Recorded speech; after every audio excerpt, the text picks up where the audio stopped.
this is Shenandoah Greer, and this week we spoke to some residents on Van Dam Street and nearby neighborhoods about the several years long issue with truck traffic in the city of Saratoga Springs. I mean, they get it so much worse, and then especially when the city tells them they can't change their windows and change their other structures. They have no soundproofing, they have no environmental proofing. The particulate matter that comes out of these tractor trailer vehicles is multiples worse than a normal car, and it's right on their face. They can't sleep, they can't think. I mean, it's the mental kind of pain of just nonstop truck traffic. 6 a.m. I woke up this morning, not to my kids, not to, so look at that right there if you can see it. Look at that idling truck just spewing matter. That road is very, very tiny. They hit the tops of the trees when they come through. You know, I was woken up this morning at 6 a.m. to someone slamming on their Jake brakes at this intersection. 6 a.m. in the morning, slamming it on, shook the whole house, dogs barking, you know, and there they go.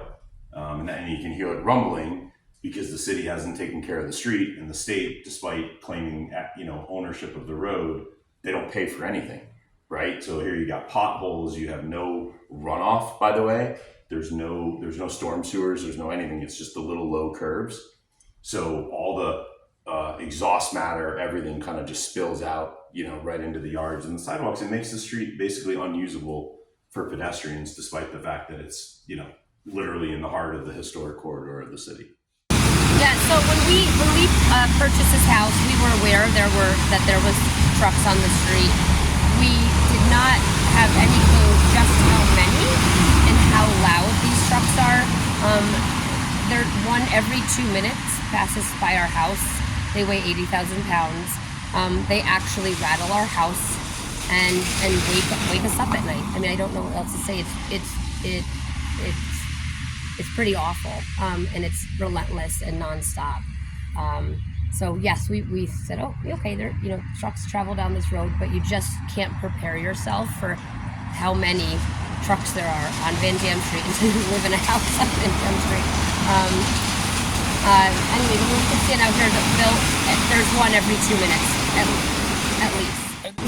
8 to noon on a Sunday, it might be the only time that we have any sort of break from the relentless noise of the trucks. And what you see is this beautiful tree-lined historic street, and it you know, you think, wow, this is what Van Dam Street could be.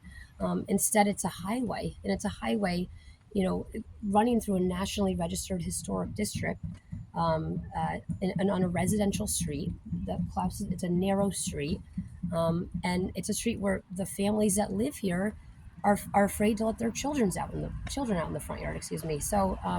Yeah, if you a Sunday morning kind of gives you a glimmer of what this street actually could be, or a glimpse of what this street could be. So.